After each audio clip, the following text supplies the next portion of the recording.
Hi guys, welcome back to the next episode in our Battle Royale tutorial series. In this episode we're going to cover world composition.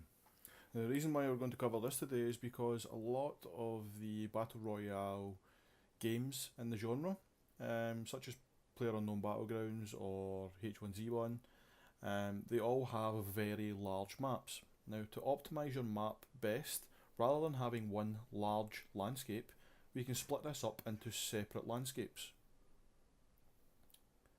Okay, so I'm just going to use the landscape that I used before in a previous tutorial. Okay, now what we want to do here is inside Photoshop, if we pop down here, we can click and hold and select our slice tool. So with the slice tool, if you right click, we can divide into slices, and just for this I'm going to say 2 and 2. Okay, you can obviously do more if you like. So with this divided into slices, we want to say File, Export, and Save for Web. So we'll save these out as PNG,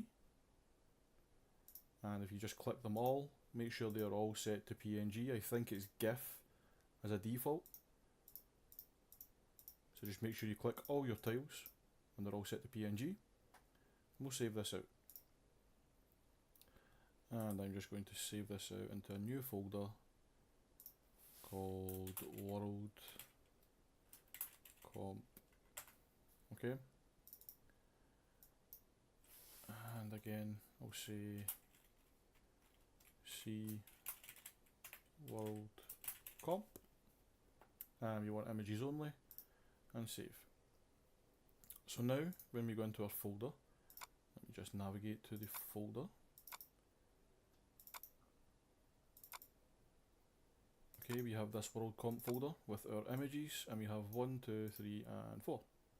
Okay, and if we open these up, you see 1 is the top left, 2 is the top right, 3 is the bottom left, and 4 is the bottom right. Okay, so now if we go over to our gameplay, so into our actual game, the project, I'm just going to close this down for now.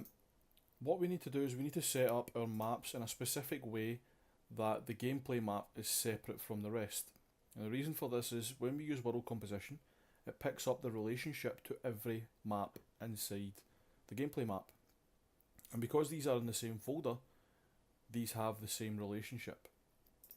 So we don't want that, we want to create the gameplay map inside our own folder.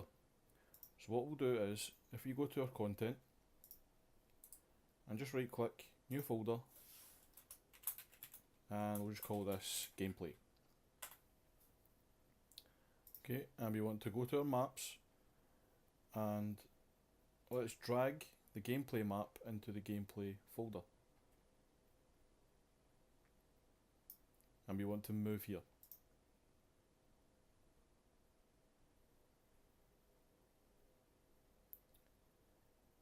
Okay, we may actually need this map build data as well. Let's just copy that over just in case. So let's move that here. Okay, and just to keep ourselves right, I'm going to set this to a new colour. Let's set this to a dark blue. Looks kind of purple. Okay, so yeah, already brought the map data over, that's okay. So what we want to do now is if we head over to our gameplay map and open it up, just save selected. Okay, we want to start deleting this arena geometry, so we will remove this, the arena, the walkway. Let's get rid of all the mesh, and the wall, and we could actually get rid of these post-process volumes just now. Yeah, That should do it just now. Let's actually get rid of the reflection as well. And the text actor. And documentation actor. Okay, I think this will do for now. Now, what we want to do is, if we click our gameplay map, we head over to world settings. If you can't see world settings, you can find it up here. Go to window, world settings. Okay. And when inside our gameplay map, so the gameplay map, we only really want things that are going to be across the entire island. So everything will be a parent of the gameplay map. So things like our sky, our lighting, all these things will be duplicated across to all the other maps underneath. So let's click enable world composition. Okay. Let's head over to levels. You can see we have our persistent level, which is our gameplay level. Okay. Now to add levels here, let's just click here and create new. Okay. Now we don't want to save it into maps, we want to save it into the same folder as our gameplay. So let's just call this map 1, for example, or map 01. And this will be our first map, which was the top left hand side. So let's save this. And now we have our map 01. Now, right now this is in an unloaded state.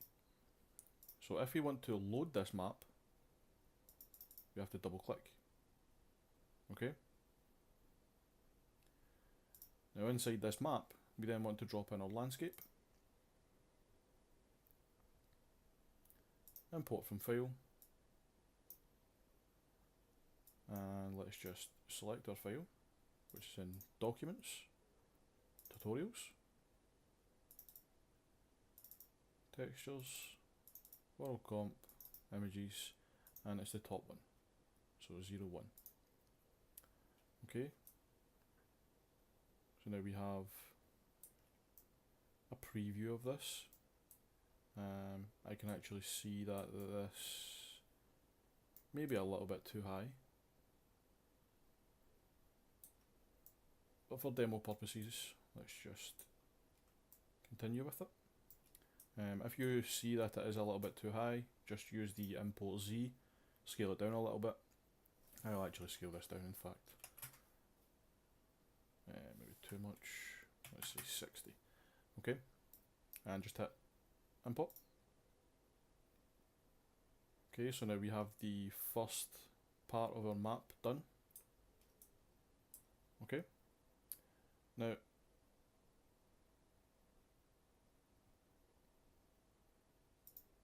if we click this button here, it brings up our world composition. Okay, now we know we want to move this over to the top left. So what I'll do here is, if we go to our persistent level, make it active, we click on the map, we can move it into place and it snaps to the grid. Okay. Now, to create another map underneath, we can do it two ways. We can either click here in levels and create the new map the same way we done before, or we can right click and add the adjacent level. So for example, if you want to go to the plus X,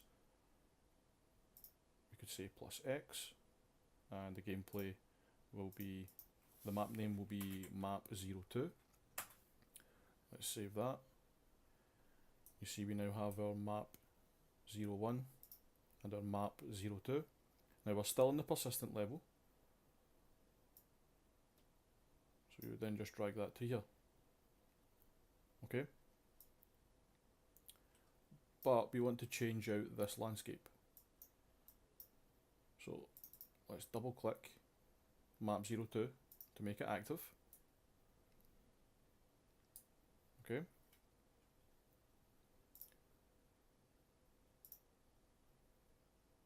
And what I'll actually do here is I'll unload this. Now to unload a map, if you click it, let's actually just make our persistent level, our active level first. That's this blue. If you click on the map, you can either right click and go to unload, or you can press delete and say yes. Okay, now deleting the map doesn't actually delete it from here. So to actually delete a map, you have to go back to your content browser and click the map, delete it, and then reload our gameplay map. Okay, so now that our gameplay map is now reloaded, if we just load our map 01 again, we can go back into our persistent level, press levels, import tiled landscape, levels, and create new. The import tiled landscape is for landscapes that are imported from things like World Machine, which is really handy. So let's just save this out as map 02, and inside map 02 we want to drop in a new landscape. If we hide the landscape so we can't actually see it, we go to our map 02, we should now be able to import a new landscape. So here we have our landscape 01 still active.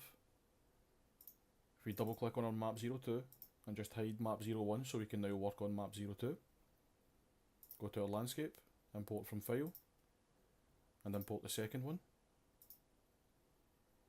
Okay, and make sure this is set to the same height, and import. Now what I want to do is I want to bring up my world composition again.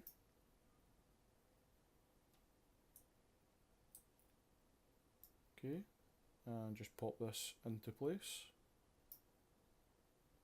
Actually, I think I have to go into the persistent level to do that. Yeah, it's okay. That works. So now that that is in place, we can move on to the other landscapes. So just hide that. Levels, create new. We want to create a new one called map 03. Save this. Double click it to load it.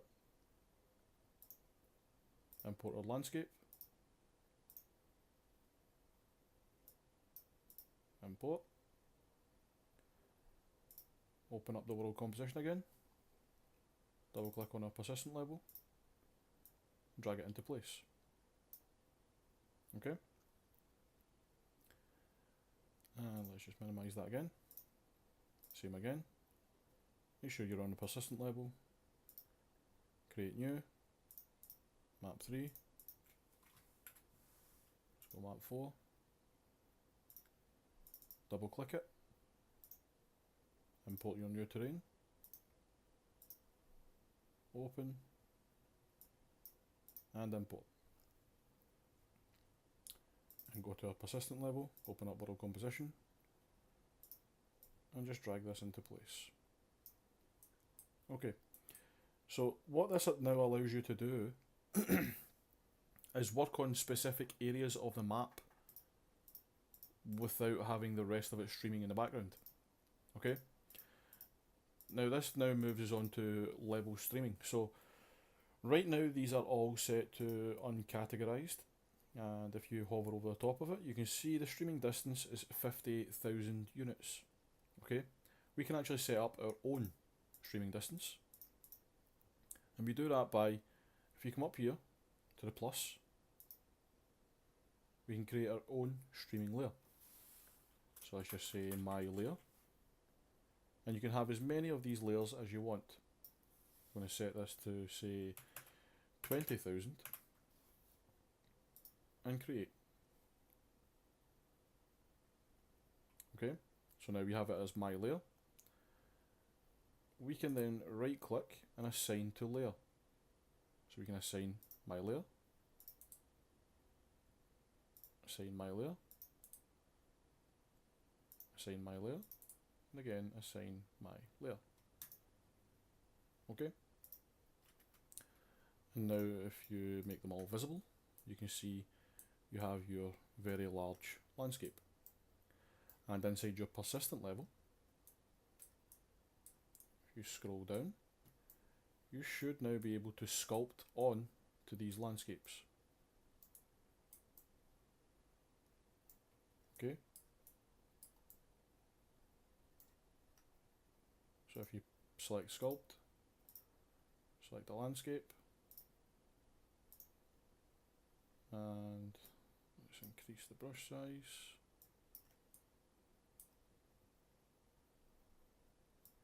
You can see we can now sculpt on our landscape. Okay. And if we also go to the persistent level and find our third person character, who is floating in midair, we will then want to drop him onto the landscape, like so. Just move him over a little bit, and when we press play, he hasn't dropped. Okay.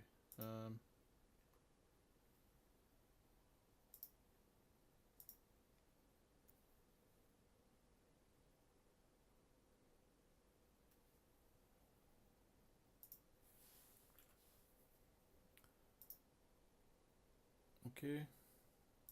Yeah, still not working. I think this has something to do with the level bounds. If we disable world bounds just now, let's try that. Yeah, so disable world bounds and you then have your third person character inside the map. And right now other parts of this map aren't actually being streamed, not until we come 20,000 units within the edge of the map. Okay, now what this also allows you to do is to give specific material sets to landscapes on different parts of the world. So when you click your landscape and go to your details, you can drag in your landscape material and it will be different across the map. Okay, so that brings us to the end of this tutorial. Thank you again for joining us, and I'll see you in the next one.